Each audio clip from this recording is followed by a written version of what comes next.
Hey, how y'all doing? Thank you for joining me today. I am Real Talk with Elaine, and you are in episode 5 of the Black Mama Bonnet series. How y'all like my bonnet today? Y'all know I try to find the most fashionable ones to come on here and greet you all with.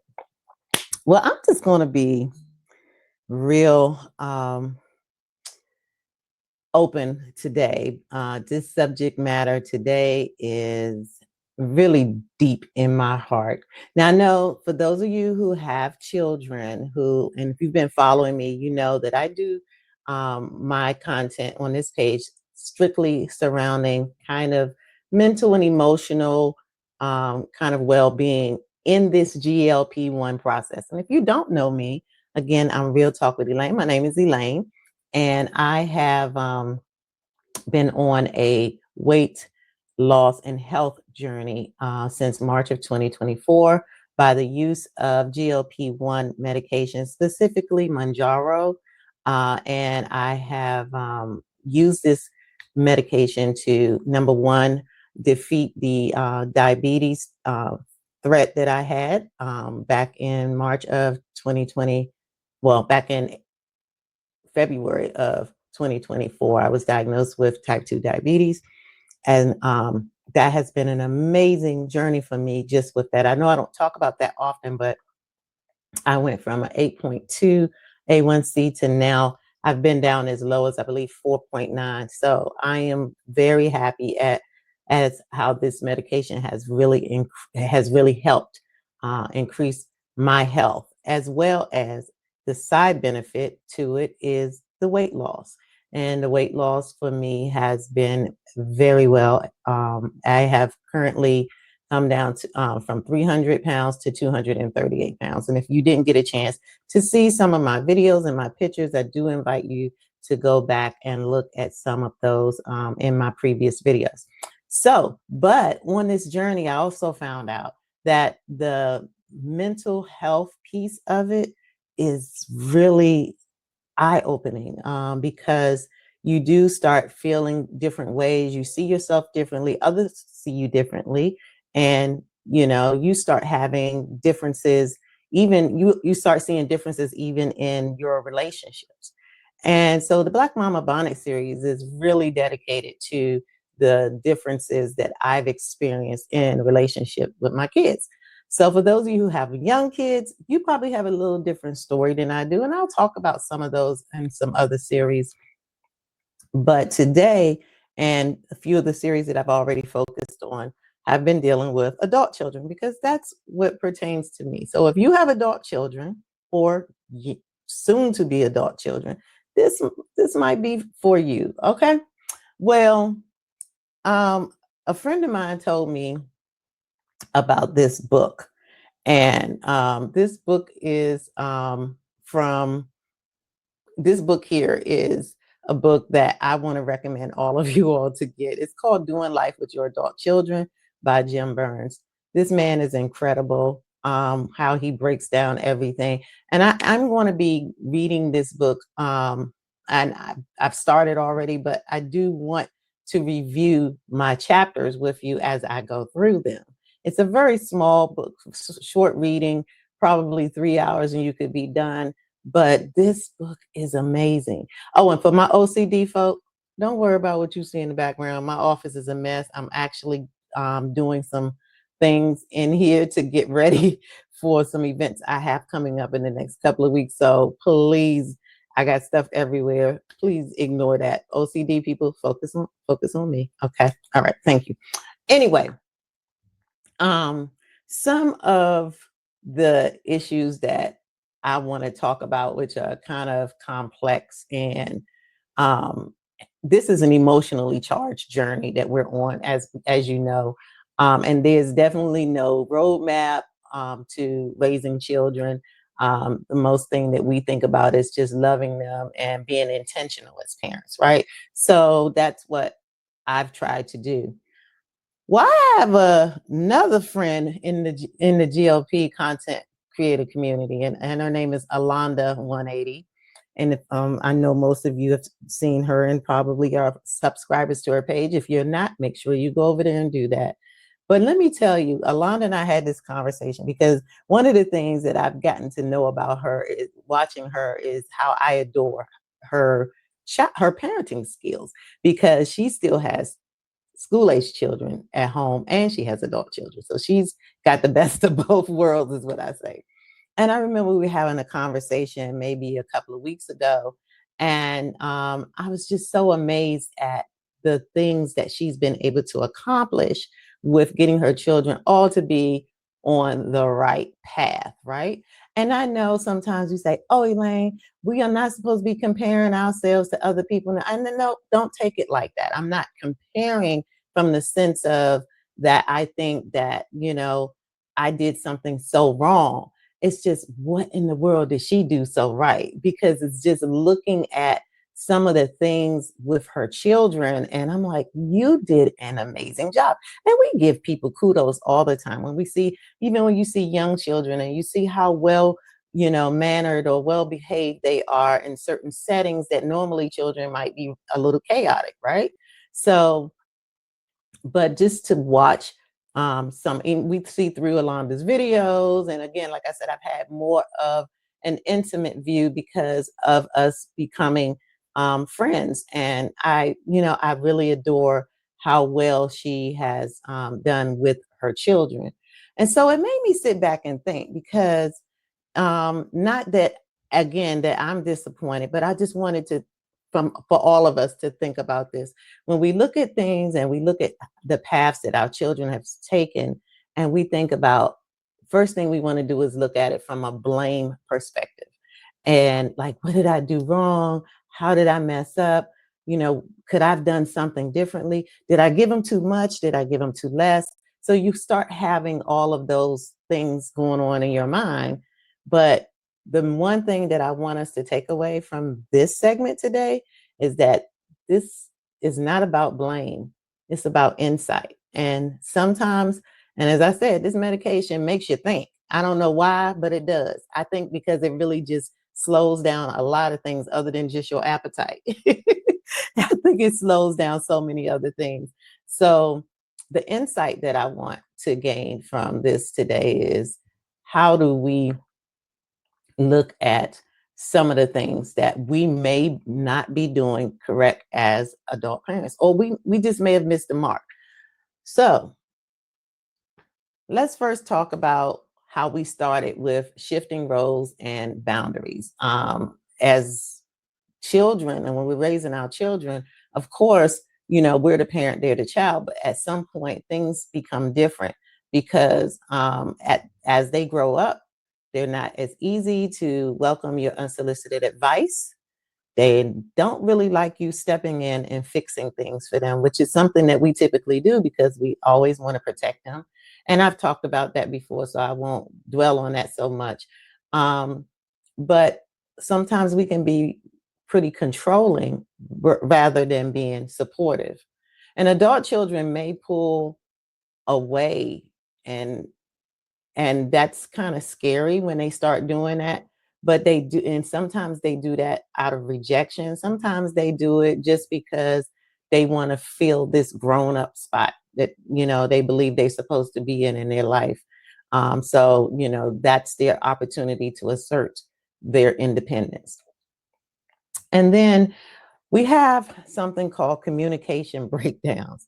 And sometimes this is really hard because it brings on a lot of particular criticism. Like sometimes our kids or we may decide that we don't want to talk, or we want to separate from the parent or the child so that we can just, let ourselves die down for a minute and breathe and relax. And that's a good thing. That's always a good thing. But sometimes it's not allowing us to come to the table and really talk about what the real issues are. Um, I think about the fact that, this is one of the things I think about, and I never even asked Alonda this, and maybe I could have a part 2 of this segment and actually have her come on and speak about this a little bit, hopefully, if we get a chance. Or she can actually, Alonda, if you're watching, you can respond in the chat too. But I always wondered, did I give my kids the emotional needs or support that they needed while growing up? Sometimes I think this is interesting, and I see this at least with one of my children, my youngest, um, and he's like 23 years old now, but he's not as verbal. He's not as open to talk and discuss issues that's going on with him like my daughter is. She's real good at just expressing herself and saying how she feels, but my youngest tends to hold things in. So you do wonder, did I somehow not give him that same emotional support that maybe I gave her, because they struggle to express themselves and they also struggle feeling safe just being vulnerable. And so that's an area where I'd like to, I've thought about over and over. So if you're raising young children and you think about that, especially if you have more than one child, are you doing that? Are you creating safe spaces for your younger children now to be able to vocalize themselves? It's funny because I was actually with some of my younger cousins. We were just recently at a funeral this past week, and I was listening to my 8-year-old cousin, which some of you had a chance to see her, Kennedy, on my little short video, my thank you video. And I do want to say that again. Thank you all for subscribing, because I did reach over 200 subscribers and it's still growing. And I just thank you all for that. But Kennedy was so expressive, and I was looking at her and I was like, wow, I don't remember my kids being that vocal and expressive about their needs and what they wanted. And to some of us old school folk, we were always told, you don't talk, around adults, you don't question adults, you don't. I mean, we were some of the, and it may be some cultural, but some of the ways that we were raised is completely different. And what I'm seeing now, I'm like, I don't know if I could raise one of these current babies here, because I'm telling you, I think that would be so hard for me, because that wasn't something that I was used to. But I do think that it's very important that we look at the emotional pieces that we do, how we raise our children, and make sure that they are expressing themselves emotionally. Unmet expectations. Sometimes we look at our adult children, and we sometimes may have feelings of disappointment that they didn't follow a certain path, career, values, lifestyle, whatever that we wanted them to follow. So sometimes that can be disappointing. And we sit back and we think about it and reflect on it. And that can also cause challenges in the relationship with adult children. And sometimes the adult children could feel pressured to actually meet these expectations that they never actually agreed to. So, and that can sometimes lead to, and I'm sorry to keep saying sometimes, because I just want to be truthful about the fact that this is not something that happens in everyone's relationship or journey with raising kids. But it can lead to resentment if we place expectations on them and they feel like I wasn't able to become that doctor, that lawyer, that whatever, that actor, or whatever it is that football player, that basketball player, whatever it is that you may have placed on that child, that was not, they didn't agree to that. And so that can lead to resentment and or sometimes distance. Okay. Emotional baggage from the past. Yes, yes, yes. Um, when kids feel like they weren't heard, or they were either overly disciplined or emotionally neglected, like we just talked about, this can linger into what shapes them into their adulthood. Um, so important for us to make sure that we are being well balanced in this rearing of our children and helping them, because as adults, they will look back and they will blame things that was done or not done correctly in their childhood, which we all have. We all have a right to reflect, and we know that what happens as children oftentimes reflects or shapes who we are as adults and how we operate as adults. And also, if those wounds aren't acknowledged, they can just kind of erode into trust issues or, and or connectivity issues, right? So it's important that we do allow them to acknowledge those. I've actually had conversations with all three of my kids. As you all know, I did put out a video early on in my journey on this medication where I talked about some abuse issues I suffered as a child. And so after I did that video, because I knew my kids were going to see this for the first time, I sat all three of them down and had a conversation with them individually. So I allowed them to share with me how they felt about what I experienced. And then they were also able to share some things that they saw that I thought I wasn't doing. They were also able to share some things that I was doing. And I thought I was working so hard to avoid being or demonstrating some of those same kind of tactics that I grew up under that I really did not want to do or be a part of anymore. But absolutely, they were able to share with me some of their challenges and their disappointments and things that I'd even done when they were children. So that was interesting. So getting rid of some of that emotional baggage from the past is very helpful. And of course, I'm always a proponent of get in therapy. I have been in therapy for over a year and a half. I did not see my therapist for a stint of time within the last like 4 months. And I actually got back in touch with her, had my first session again, and I'm feeling good and rejuvenated. I told her, I said, well, I was healed. That's why I ain't call you to make an appointment. So, I'm not healed anymore. So I'm back in therapy again. But that's the purpose of why we do that. That's if you have a good therapist, your therapist is always going to be there for you. All right. Financial or lifestyle dependence. If you have adult children who are still financially dependent, living at home, and this can cause a lot of tension on you and your relationship with that child. There's some that just fail to launch, and I know that. And if that's the case, that's something that you really have to work on you and make sure, because you have to be able to push that child out the door. Now, I do have two adult children at home, but for the different reasons. One is paying rent because he's living here because he's in the military and he's currently stationed here. So he is paying his rent here and living here as if this is like his little apartment kind of situation. And then the other one, as I mentioned, is my oldest son who is special needs. So we know that we have to support him, but he's very independent. He still kind of lives here as if this is his apartment, and he pays rent too because he works.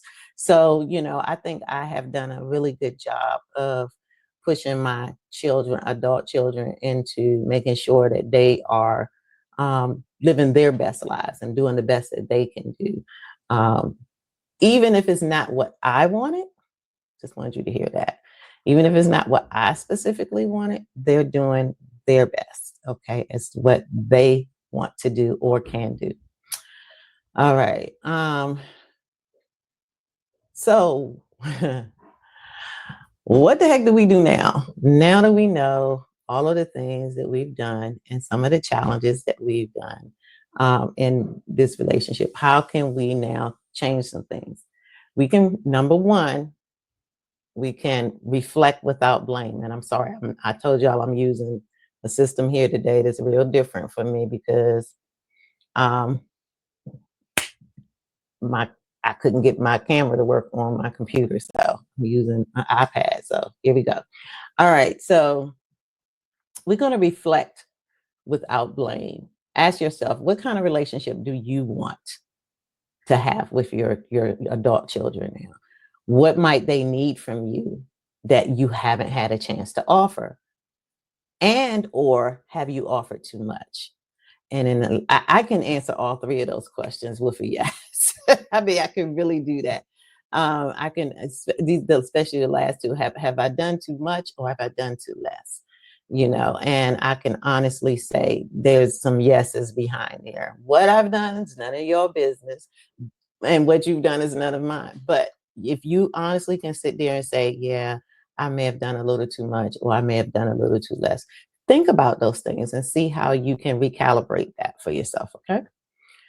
Number two, open the door to honest conversation, okay?